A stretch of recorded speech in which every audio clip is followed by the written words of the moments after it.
जिसका तुम्हें था इंतजार, वो घड़ी आ गई। तो लिसन्स एकदम सही सुना आपने कि वो घड़ी आ चुकी है और आप लोगों का बोर्ड एग्ज़ामिनेशन जो है वो कल से स्टार्ट हो रहा है। तो वेरी बेस्ट ऑफ लक, अपने एग्ज़ाम में बहुत बेस्ट करिए, अपने आप को एक अलग पहचान दीजिए, बोर्ड एग्ज़ामिनेशन में अपनी एक अलग पहचान बनाइए और इसके लिए बहुत ही कांग्रेचुलेशन और आप लोग बहुत बेहतर करेंगे डिस्टेंस, क्योंकि इस कॉन्सेप्ट पर आप पेपर देने जाइएगा, जितना प्राप्त है उतना पर्याप्त है। जितना प्राप्त है उतना पर्याप्त है। यदि इस कॉन्सेप्ट पर आप जाएँगे तो निडर होकर आप पेपर देंगे और निश्चित तौर पर आपको सफलता अवश्य मिलेगी। और सफलता ही नहीं डिस्टेंस, आप लोग अपनी एक अलग पहचान बनाकर आएँगे। यदि दूर करना चाहते हो यूपी बोर्ड का फ़ियर तो बने रहना डीजे सर चैनल के नियर डिस्टेंस। तो चलिए स्टार्ट करते हैं। यहाँ पर देखिए ये एक प्रिय विद्यार्थी डियर स्टूडेंट्स पीहू हैं कानपुर से। तो उन्होंने देखिए डिस्टेंस अपना कॉपी लिखा हुआ था, उन्होंने अपना भेजा कि सर देखिए मैंने इस प्रकार से लिख रही हूँ, तो ये मेरा सही है कि नहीं है? ठीक है? तो यहाँ पर उनका ये कॉपी है, तो बहुत ही शुक्रिया अदा करना चाहते हैं हम लोग जो डियर स्टूडेंट्स पीहू कानपुर से जुड़ी हुई हैं और उनके भ्राताश्री को भी जिनकी वजह से ये हम लोग को मिला है, पीडीएफ वगैरह उन्होंने बनाकर दिया कन्वर्ट करके।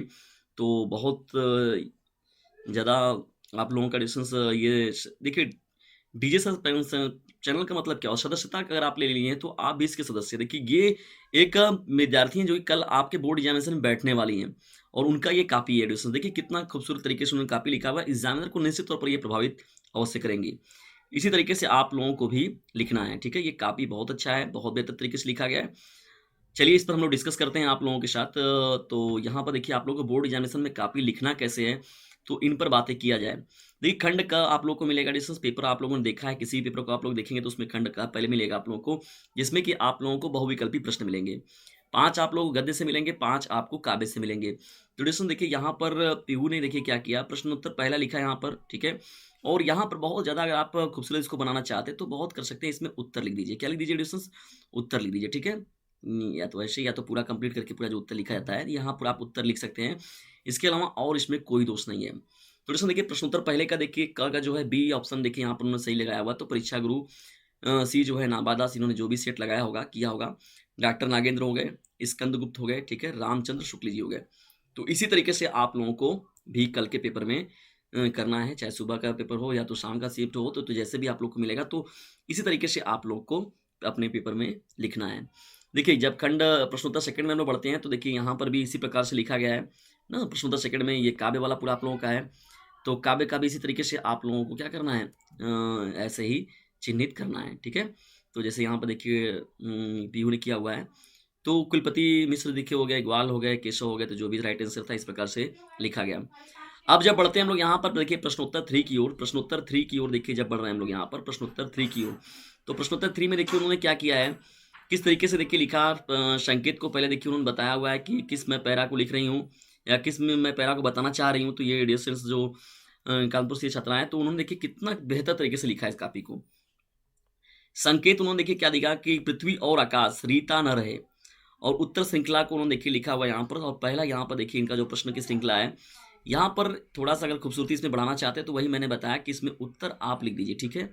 ये थोड़ा-सा अच्छा लगने के लिए यहाँ पर आप क्योंकि ये आप लोगों का जो लाइनिंग है वो खाली चला जा रहा है, तो बस कुछ नहीं है इसमें आप लोगों को एक उत्तर लिखना है, ठीक है? ऐसे अगर आप उत्तर से भर देंगे तो ये आप लोग का जो बॉक्स खाली जा रहा है ये वाला, ये खाली बॉक्स नहीं रहेगा। उसके अलावा और कॉपी में कोई भी दोष नहीं है। संदर्भ में देखिए प्रस्तुत गद्यांश हमारी पाठ्य पुस्तक हिंदी के गद्य खंड में संकलित वासुदेव अग्रवाल जी के द्वारा रचित स्वराष्ट्र का स्वरूप शीर्षक से लिया गया है। अगर ब्लैक पेन है आप लोगों को तो देखिए यहाँ पर नीचे से भी अंडरलाइनिंग ऐसे कर सकते हैं आप, ठीक है? इससे एग्जामिनर और ज़्यादा प्रभावित होगा आप लोगों से। तो वासुदेव अग्रवाल जी हो गए या तो करली ब्रैकेट आप लगा दीजिए, जैसे ये होता है ना करली ब्रैकेट यहाँ पर लगा के इसमें पैक कर देते हैं हम लोग, तो उस तरीके से भी आप लिख सकते हैं। लेकिन जितना भी अगर आपको ये तो आपके ऊपर है, आप पहले कॉपी को कवर कर लिया करिए जब तो पौने 3 घंटे में, तो 15 मिनट में आप लोग इसको सजाने वाला काम अब लिखते सजाते साथ में मत चलिएगा, नहीं तो पेपर छूट जाएगा। अब देखिए दूसरा जो इसमें लिखा गया रेखांकित भाग का व्याख्या करना है, तो देखिए व्याख्या में हेडिंग डाला गया लिखा गया और यहाँ पर देखिए लेखक कहते हैं कि हमें विज्ञान और परिश्रम के संयोग से क्या करना चाहिए, राष्ट्र को भौतिक स्वरूप देना होगा, अर्थात वैज्ञानिक प्रगति इस प्रकार करनी होगी कि जिसके किसानों को कोई नुकसान ना पहुंचे। यह कार्य हमें निरंतर रूप से खुशी उत्साह व बड़ी लगन के साथ करना चाहिए। तो देखिए इसमें उन्होंने लिखा हुआ है तो इसमें एक एप्रोप्रिएट जो जगह है उसके अनुसार भी कॉपी को लिखा हुआ है। तो ऐसे ही आप लोगों को अपनी बोर्ड एग्जामिनेशन की कॉपियाँ लिखनी है। चलिए बढ़ते हैं आगे हम लोग डिस्टेंस। देखिए यहाँ पर जो ये लिखा गया है प्रश्न में, तो प्रश्नों में आप बहुत कर सकते हैं। देखिए इस तरह मतलब इस साइड जो लाइनिंग दिया गया है, इस साइड भी बहुत से लोग कापियों में लाइनिंग डालते हैं, तो आप भी दे सकते हैं, लेकिन ये कोई ज़रूरी नहीं रहता है इधर। ऐसे क्या होता है कि कभी-कभी कुछ या के आप लोग उसमें जो लिखते हैं तो वो नहीं दिक्कत होती है उससे। तो ऐसे इस साइड भी एक पतला लाइनिंग आप दे सकते हैं, नहीं तो कोई दिक्कत नहीं है, जैसे भी लिखा गया है बहुत बेस्ट है इसमें। ठीक है, तो यहाँ पर तीसरा प्रश्न पूछा गया, उसके अकॉर्डिंग देखिए प्रश्न का उत्तर हो गया। चौथा प्रश्न का देखिए उत्तर हो गया। बस केवल इसमें उत्तर जोड़ना है, ठीक है ना? उत्तर लिख दिया जाएगा तो हो जाएगा। और वैसे जैसे भी लिखा गया है काफ़ी बहुत बेस्ट तरीके से लिखा गया है। प्रश्न उत्तर अगर 4 की ओर में बढ़ते हैं, अगर देखिए यहाँ पर, तो प्रश्न उत्तर 4 में यहाँ पर जो संकेत दिया गया है आप लोगों के लिए, आजू लौ जो न सब कंठ लगावे। तो यहाँ पर देखिए काव्य संकलन की बात आ गई। यहाँ पर देखिए उत्तर श्रृंखला क्या है, शीर्षक जो हो जाएगा प्रेम माधुरी से। और ये जो रचनाकार है क्या है, भारतेंदु हरिश्चंद्र जी हैं। ठीक है, और ऐसे ही इन चीज़ों को ध्यान देना है आप लोगों को। देखिए हरिश्चंद्र यहाँ पर सही नहीं लिखा गया है, तो पूरी जो आप लोग लिखिए सही से एकदम, नहीं तो ये गड़बड़ हो जाएगा। तो फिर मात्राओं का ध्यान देते हुए आप लोग को लिखना और सब कुछ बेहतर है, क्योंकि कि एग्जामिनर का ध्यान अगर कभी भी अगर एक नज़र भी पड़ गया तो वो तुरंत उन चीज़ों को देखने लगता है फिर वो, ठीक है? फिर वो आपकी कॉपी पर वो उसका एक थोड़ा-सा अलग इंटेंशन बन जाता है।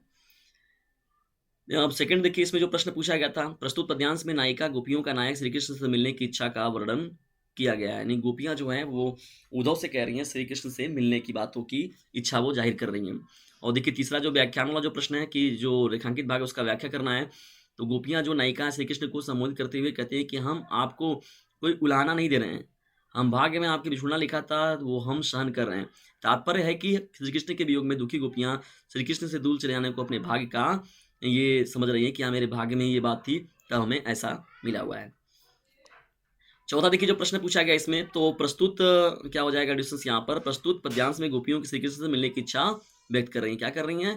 देखिए पद्यांश में क्या है, करुण रस है। करुण रस जानते हैं कहाँ पर होता है, जब अलगाव की बात होती है ना। तो इस प्रकार से ये प्रश्न रहेगा आप लोगों का। तो पेपर के हिसाब से देखिए कितना सॉलिड तरीके से कापी लिखा गया है, ठीक ना? बहुत ही बेस्ट तरीके से कापी लिखा गया डिस्टेंस। अब देखिए जीवन परिचय देखिए लिखा गया है। बहुत ज़्यादा लिखने की मटेरियल आप लोगों को जरूरत नहीं है, जितना लिखा गया है देखिए ये बहुत ही सॉलिड लिखा गया है और एकदम पर्याप्त है ना। जितना आप लोगों से पूछा जाए उतना ही आप लोगों को काम करना है। बहुत ज़्यादा मनमानी लिखने लगेंगे तो मैंने पहले ही बताया कि पूरा पेपर आप लोग का जो होगा वो छूट जाएगा। प्रश्नोत्तर देखिए संख्या जो है ये 5 का ये प्रश्न संख्या आप डाल दिए यहाँ पर। और डॉक्टर वासुदेव अग्रवाल जी का देखिए यहाँ पर डिस्टेंस जो पीयू हैं कानपुर से, उन्होंने देखिए कितना बेहतर तरीके से लिखा हुआ है। जीवन परिचय में देखिए उन्होंने क्या महत्वपूर्ण बातें लिखी हुई हैं यहाँ पर। देखिए जीवन परिचय उन्होंने लिखा, हेडिंग बनाई एक, और दूसरा जो हेडिंग उन्होंने बनाया वो कृतियों के हिसाब से बनाया। किसके हिसाब से? कृतियाँ, ठीक है ना।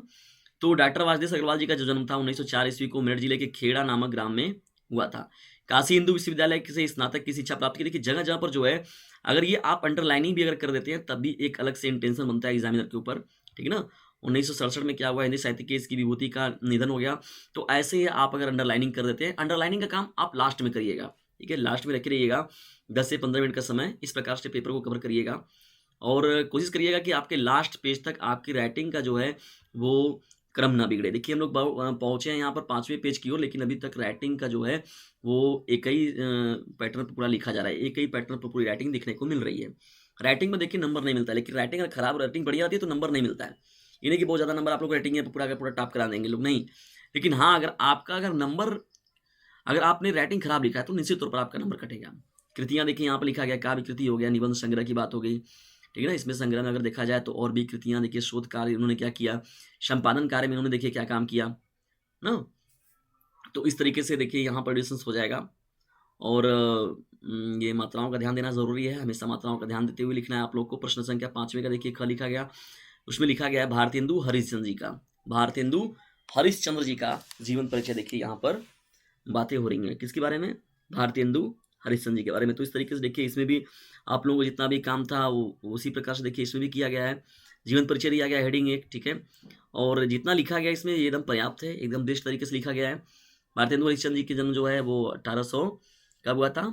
50 में ना ईस्वी में काशी के सुसंपन्न प्रतिष्ठित परिवार में हुआ था डिस्टेंस। उनके पिताजी हैं क्या हैं जो भी है वो सब तो परिचय वगैरह आप लोग को देना ही है। और 1885 में जो हुआ था इनका क्या हुआ था, 35 वर्ष की ना उम्र अवस्था में। कृतियाँ देखिए काव्य संग्रह हो गया, नाटक हो गया, उपन्यास हो गया, देश प्रेम संबंधी रचना हो गया। तो डिस्टेंस ये सभी बातें भी आप लोग इसमें आसानी से लिख सकते हैं, ठीक है ना। काव्य संग्रह, नाटक, ये देखिए कितना सॉलिड तरीके से लिखा गया, एकदम ऐसे ही लिखना है आप लोगों को। कोई अगर चला गया, पता चला बहुत शैली ये लिखने लगे, शैली लिखेंगे उनका भाषा तो निश्चित तौर पर आपका पेपर जो होगा रेजिस्टेंस वो छूट जाएगा, ठीक है। तो बिल्कुल भी पहला पेपर आप देने जा रहे हैं, प्रैक्टिस जरूर करके जाइएगा एक-आध सेट का, तब आप लोगों का ध्यान में बना रहेगा, तो बेहतर तरीके से आप लिखेंगे। जब बढ़ते हैं हम लोग देखिए प्रश्नोत्तर 6 की ओर बढ़ते हैं हम लोग, देखिए क्रम वाइज प्रश्न लिखा भी रहा है, तो प्रश्न वाइज एग्जामिनर को भी काफ़ी चेक करने में अच्छा लगता है कि भैया क्रम से लिखा गया, क्रम वाइज उत्तर दिया गया। वैसे अगर आपको नहीं आया तो क्रम तोड़ भी सकते हैं, कोई वो बहुत शर्त नहीं दिया गया नहीं कि नहीं आपको क्रम वाइज ही लिखना है। देखिए कथा वस्तु जो है बहादुर का यहाँ पर रेडिएशंस जो पीहू है उन्होंने लिखा हुआ है, इसी प्रकार से आप सभी लोगों को भी लिखना हुआ है। तो देखिए रेडिएशंस अमरकांत जी द्वारा रचित जो बहादुर कहानी का कथा वस्तु इस प्रकार देखिए है। देखिए अमरकांत जी द्वारा, देखिए पहले ही लिखा गया राइटर के बारे में, तो परिचय पहले ही दे दिया कि नहीं हाँ मैं राइटर को अच्छे से जान रहा हूँ या जान रही हूँ, ठीक है। तो इस तरीके से अगर आप देते हैं तो एग्जामिनर के ऊपर आप अलग से अपना प्रभाव बनाते हैं। जब आगे बढ़ते हैं देखिए दिल बहादुर से बहादुर बनने की प्रक्रिया, देखिए हेडिंग कितना खूबसूरत हेडिंग डाला गया है ये, दिल बहादुर से बहादुर बनने की क्या प्रक्रिया थी। बहादुर जो था 12 से 13 वर्ष का लड़का है जो नेपाली था, वो अपनी माँ के स्वभाव से परेशान होकर घर से भाग जाता है और शहर आ जाता है। शहर में निर्मला के घर में नौकर के रूप में, निर्मला के घर में क्या नौकर के रूप में रख लिया जाता है। निर्मला उसे बहादुर कहकर पुकारती है, तो दिल बहादुर से इस प्रकार से उसका नाम जो है बहादुर पड़ जाता है, और वो बहादुर रहता भी है, मेहनती भी है लड़का, बहुत हंसमुख व मेहनती बालक है। बहादुर एक हंसमुख बालक है, वह घर के सभी काम बड़ी प्रसन्नता से करता है। उसके आने के बाद परिवार के सारे सदस्य जो हैं आलसी हो जाते हैं, घर के सदस्यों का सभी काम बहादुर करता है, वह एक मेहनती बालक है। देखिए ज़्यादा घुमाने फिराने की बात नहीं हुई है, कितना सॉलिड तरीके से लिखा जा रहा है, केवल काम की बात हो रही है। तो काम की बात देखिए बी कापी, सी कापी, डी कापी करने का कोई मतलब नहीं होता है, हमेशा ए के बाद बी कापी ही होता है। और कोशिश करें कि आप ना सॉलिड बात दीजिए। एग्जामिनर बहुत ज़्यादा कापी भी जब चेक करता है कि आजकल एक कमर्शियल सभी तो कमर्शियल तरीके से भी लोग देखते हैं कि हाँ भी अब पता चला कि आप ए बी सी डी 4-5 कापियाँ जोड़ दी हैं और आप मैटर दे ही नहीं रहे हैं, तब भी एग्जामिनर वहाँ से इरिटेट हो जाता है। तो इस तरीके से आप लिखिए कि जिससे आप एग्जामिनर पर भी प्रभाव बनाएं और सभी मतलब सर्वे भवन्तु सुखिनः सर्वे सन्तु निरामया सर्वे भद्राणि पश्यन्तु मा कश्चित् दुर्भाग्यं भवेत्, बेहतर तरीके से लिखिए और एग्जामिनर को संतुष्ट कर दीजिए, तब आपको टॉपरों की श्रेणी में या तो बनने से कोई नहीं रोक सकता। किशोर का दुर्व्यवहार, किशोर जो उर्मिला का बेटा है वह बड़ी शान शौकत में रहता है, बहादुर से ही वह अपने सारे काम करवाता है, स्वयं से कुछ न करता है। यदि बहादुर से कोई कार्य गलत हो जाता है तो उसे गाली देता है, वह कभी कभी पिटाई भी करता है। देखिए कितना सॉलिड बात। अब चाहे तो इसी को घुमा फिरा कर आप लिखने चले जाएंगे तो बहुत बड़ा हो जाएगा ये। तो देखिए बिल्कुल भी घुमाने का प्रयास नहीं कर रही है ये जो छात्रा है, और एकदम शॉर्ट तरीके से ये बता भी रही हैं, तो ये एकदम बहुत बड़ी चीज़ है, बहुत अच्छी चीज़ है। रिश्तेदारों द्वारा बहादुर पर चोरी का झूठा आरोप, देखिए ये जो है डिस्टेंस जो पीहू आप के द्वारा ये बहुत महत्वपूर्ण चीज़ें मिल रही हैं, तो कुछ चीज़ों को मैं आपको बताना भी चाह रहा हूँ कि देखिए उत्तर वगैरह जो थोड़ा सा इस साइड जो आप लोग खाली जा रहा है लाइनिंग, इसको ध्यान दीजिएगा, थोड़ा सा उत्तर लिखना है आप लोग को यहाँ पर। आपको यहाँ पर रिश्तेदार देखिए जो मात्राओं का थोड़ा सा ध्यान देना है आपको, उसके बाद आपको टॉपर बनने से कोई नहीं रोक सकता। अगर आप थोड़ी सी ये मात्राओं का ध्यान देंगे तो बहुत सॉलिड लिख रही हैं, कापियों में कोई भी दोष नहीं है। इसी तरीके से रिलेशंस आप सभी लोगों को भी लिखना है। देखिए यहाँ पर बहादुर घर से भाग जाना, देखिए यहाँ पर जब बहादुर का पूरा जैसे होता है बहादुर का घर से भाग जाना, 4-5 हेडिंग बना दिया आपने और बेहतर तरीके से उसमें जो आप लोगों का मटेरियल था काम की बातें वो आपने उसमें फिलअप कर दिया, ठीक है। चलिए बढ़ते हैं हम लोग आगे, यहाँ पर उत्तर नंबर 7 की ओर बढ़ते हैं। देखिए उत्तर नंबर 7 हो गया यहाँ पर। देखिए 7वें उत्तर में क्या पूछा गया है आप लोगों से, प्रश्न जो क्या था, पंचलाइट वाली कहानी नहीं ना है। देखिए खंड काव्य मुक्ति यज्ञ खंड काव्य कथा वस्तु समीक्षा करना है। तो ये जो है आप लोग कंडीशन देख रहे हैं कि मुक्ति खंड जो कर देखिए कानपुर जोन से हैं, यानी कानपुर जिले की ये छात्रा हैं। तो मुक्ति यज्ञ जो खंड काव्य है वो कहाँ पर है, कानपुर जिले के लिए है। उसके अलावा रसीमत ही जैसे हो गया आप लोगों का बनारसी के लिए, अलग जगहों के लिए अलग अलग तरीके से रहेगा। तो मुक्ति यज्ञ खंड काव्य दर्शन देखिए क्या है, सुमित्रानंद पंत द्वारा रचित है, लोकायतन महाकाव्य अंश है। इस कथा वस्तु की समीक्षा देखिए निम्नलिखित तौर पर बातों पर की गई है बेस पर। पहला जो पॉइंट हो जाएगा ऐतिहासिक पृष्ठभूमि है, क्या है ऐतिहासिक पृष्ठभूमि अगर जानने का प्रयास करेंगे आप मुक्ति यज्ञ के बारे में, सुमित्रानंद पंत जी के द्वारा लिखा गया लोकायतन ना, कौन से लोकायतन महाकाव्य का ये अंश है। मुक्ति यज्ञ खंड काव्य की पृष्ठभूमि अत्यंत विस्तृत है। इसमें वर्ष 1921 से 1947 तक के भारतीय आंदोलनों का इतिहास है, वह आधुनिक युग की घटनाएं जैसे द्वितीय विश्व युद्ध की बात हो गई, जापान पर गिराया गया परमाणु बम ना आदि जो है, इस व्यापक को देखकर यह कहा जा सकता है कि मुक्ति यज्ञ खंड काव्य में महाकाव्य जैसी शोभा है। पंत जी कथा वस्तु में प्राकृतिक घटनाओं का वर्णन नहीं किया गया और मानवतावादी दृष्टिकोण से कथा वस्तु की रचना की गई है, ठीक है। तो ये ऐतिहासिक पृष्ठभूमि के बेस पर जो है काम किया गया है इसमें। और मुक्ति यज्ञ जो खंड काव्य आप लोग का बहुत देखिए कितना सॉलिड तरीके से लिखा गया है। प्रमुख घटनाओं का काव्यात्मक वर्णन, यानी मुक्ति यज्ञ खंड काव्य में देखिए पंत जी ने सभी घटनाओं का काव्यात्मक व भावनात्मक वर्णन किया है। कथा वस्तु का जो आधार है डिस्टेंस वो क्या बताया गया है, इतिहास बताया गया है। क्या बताया गया है, इतिहास के बेस पर ना। चलिए बढ़ते हैं आगे। यहाँ पर हम लोग सफल रचना, और ये सफल रचना भी है क्योंकि भाई लोगों के लिए ये सराहनीय रहा है। तो सफल रचना के रूप में देखिए रीडिंग आप डाल देंगे डिस्टेंस यहाँ पर। मुक्ति यज्ञ खंडकाव्य एक सफल रचना है क्योंकि पंत जी ने इसमें इतिहास से सामग्री ग्रहण की है। इस खंडकाव्य से पहले रचित खंडकाव्य में इतनी श्रेष्ठता नहीं थी। यह खंडकाव्य छोटा रूप में है किंतु एक महाकाव्य के बराबर है। ठीक है, इस तरीके से आप अपने बातों का, अपने विचारों का समापन करेंगे। ठीक है, एकदम देखिए सॉलिड तरीके से लिखा गया है। चलिए देखिए यहाँ पर प्रश्नोत्तर 8 की जब आप बढ़ते हैं तो प्रश्नोत्तर 8 में आप लोग का संस्कृत का भाग स्टार्ट होता है। तो प्रश्नोत्तर 8 के का भाग अगर देखा जाए तो संकेत देखिए संस्कृत साहित्य जो है आदि कवि, ये मैंने पढ़ा भी रखा है बहुत अच्छे से, गिरवाड़ भारती इति। प्रस्तुत गद्यांश देखिए क्या हो जाएगा, संदर्भ अगर इसका आप लिखेंगे डिस्टेंस तो पाठ्य पुस्तक क्या है, हिंदी के संस्कृत खंड के पाठ जो लिया गया संस्कृत भाषाया महत्वम। कौन सा पाठ, संस्कृत भाषाया महत्वम। देखिए बहुत कर सकते हैं आप, इसमें अंडरलाइनिंग कर सकते हैं या तो थोड़ा सा इधर उत्तर भी लिख सकते हैं कि हाँ भैया हम फलाने का उत्तर लिखने जा रहे हैं। ठीक है, प्रश्नोत्तर आपने ऊपर लिखा है तो अच्छी चीज़ है, लेकिन आप इधर उत्तर लिख दीजिए। जो खाली वाला जो हिस्सा दिख रहा है ये थोड़ा सा अट्रैक्ट करेगा, देखेंगे वहाँ पर भी एग्जामिनर। और उसके अलावा और सब कुछ एकदम इस कापी में जो है बेस्ट तरीके से लिखा गया, थोड़ा सा मात्राओं पर ध्यान दिया जाए तो। व्याख्या के बारे में देखा जाए, आज भी संस्कृत साहित्य में आदि कवि जो वाल्मीकि महर्षि कवि गुरु देखिए, इस वाले पैरा को मैंने बहुत अच्छे से पढ़ा रखा है। हिंदी के प्लेलिस्ट में आप जाएंगे तो वहाँ पर आसानी से इन सभी चीज़ों को देख सकते हैं। प्रश्नोत्तर ख में जब पढ़ते हैं आप तो जैसे गद्यांश की बात होती है, यानी संस्कृत गद्यांश की बात हुई तो संस्कृत के पद्यांश की बात होगी। तो प्रश्नोत्तर 8वें का ख जो है इसी पर है, सुखार्थिन सुखम न। तो प्रस्तुत श्लोक हमारी पाठ्य पुस्तक संस्कृत खंड, देखिए संस्कृत खंड का ये है आप लोगों का, सुभाषी रत्नानी शीर्षक से लिया गया है, उद्धृत है या इससे लिया गया है। व्याख्या देखिए इसमें क्या है, सुख चाहने वाले को विद्या कहाँ, विद्या चाहने वाले को सुख कहाँ, सुख चाहने वाले विद्यार्थी को विद्या त्याग देना चाहिए और विद्या चाहने वाले विद्यार्थी को सुख का त्याग कर देना चाहिए। ठीक है दोस्तों, तो ये है। और आप लोग विद्यार्थियों के लिए जानते भी हैं एक बात, कि का चेष्टा बको ध्यानम स्वानी निद्रा तथा अल्पहारी गृह त्यागी विद्यार्थियम पंक्च लक्षणम। तो इस तरीके से आप लोगों को काफ़ी अपना जो है पूरा का पूरा लिखना है। और देखिए जो आप लोग को मिलेगा और भी चीज़ें जो मिलेंगी, संस्कृत वगैरह की चीज़ें जो मिलेंगी, और आप लोगों को जो निबंध वगैरह मिलेगा तो उसमें भी इसी जैसे लिखा गया है सेम टू सेम इसी बेस पर आप लोगों को सॉलिड तरीके से लिखना है। और प्रश्नोत्तर देखिए 9वें में जब पढ़ेंगे तो संस्कृत के देखिए प्रश्नोत्तर पूछे जाएंगे आप लोगों से। व्यास महाभारत रचितवान आत्मनस्य खलु दर्शनेन इदम सर्वम विदितम भवति। तो दोस्तों देखिए यहाँ पर इतने प्रश्नों का उत्तर जो दिया गया है बहुत ही सॉलिड तरीके से दिया गया है। इसमें निबंध वगैरह हो गया और जो एप्लीकेशन वगैरह जो हो गया उसको भी आप देख लीजिएगा बेहतर तरीके से लिखने का, जैसे लिखा जाएगा। तो इसके अलावा फिर आप लोगों का समझ लीजिए कि ऐसे ही पूरा अगर आप सॉलिड लिखते हैं डिस्टेंस तो आप लोगों को बेस्ट तरीके से या बोर्ड में अपनी अलग पहचान बनाने से आपको कोई नहीं रोक सकता। और डिस्टेंस एक नंबर भी से जुड़ जाइए व्हाट्सएप मैसेज करके, क्योंकि आप लोग का अभी तो पेपर शुरू होने वाला है। 950 950 690 950 690 285 285 और लास्ट में हो जाएगा आप लोगों का 7। डिस्टेंस यदि ज़्यादा नंबर पाने की इच्छा तो डीजे सर चैनल से जरूर लीजिएगा शिक्षा। और डिस्टेंस हर सब्जेक्टों के लिए मोस्ट इंपॉर्टेंट लेक्चर आप लोग को मिलते हैं डीजे सर चैनल पर, जाके प्लेलिस्ट वाइज आप देख भी सकते हैं डिस्टेंस, और बोर्ड एग्जामिनेशन में आप अपनी अलग पहचान बना सकते हैं।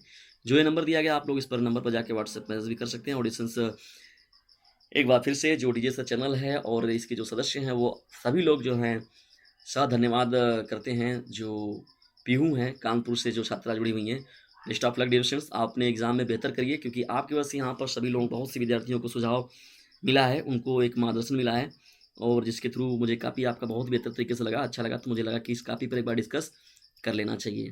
तो डिस्टेंस बेस्ट ऑफ लक, इसे ही आप लोग को कल के पेपर में भी लिखना है। तो जाइए अपना दम दिखा दीजिए और बेस्ट तरीके से डिस्टेंस आप लोग को पेपर देकर आना है। ठीक है, थोड़ा सा भी नर्वस नहीं होना है, आप पूरा जितना आपके पास प्राप्त है उतना आपके लिए पर्याप्त है। Best of luck, thank you so much. आप एकदम बेस्ट लिखेंगे डिस्टेंस, ये पूरा विश्वास है। और आइएगा जैसा पेपर आप लोग रहेगा फिर आप लोगों के पेपर का भी डिस्कस किया जाएगा, नहीं तो अगर समय नहीं रहेगा तो दूसरा जो आपका सब्जेक्ट रहेगा उस पर वर्क किया जाएगा। वीडियो को अंत तक देखने के लिए आप सभी लोगों का हृदय गहराइयों से विनम्रतापूर्वक धन्यवाद। एक बार और डिस्टेंस बेहतर तरीके से अपना एग्ज़ाम दीजिएगा और बिल्कुल भी घबराहट नहीं, एकदम पूरा रिलैक्सेशन के साथ बहुत ही आराम तरीके से जाइए और निडर होकर पूरे बेस्ट तरीके से अपने एग्ज़ाम को देकर आइए। जय हिंद, जय भारत। Dear students,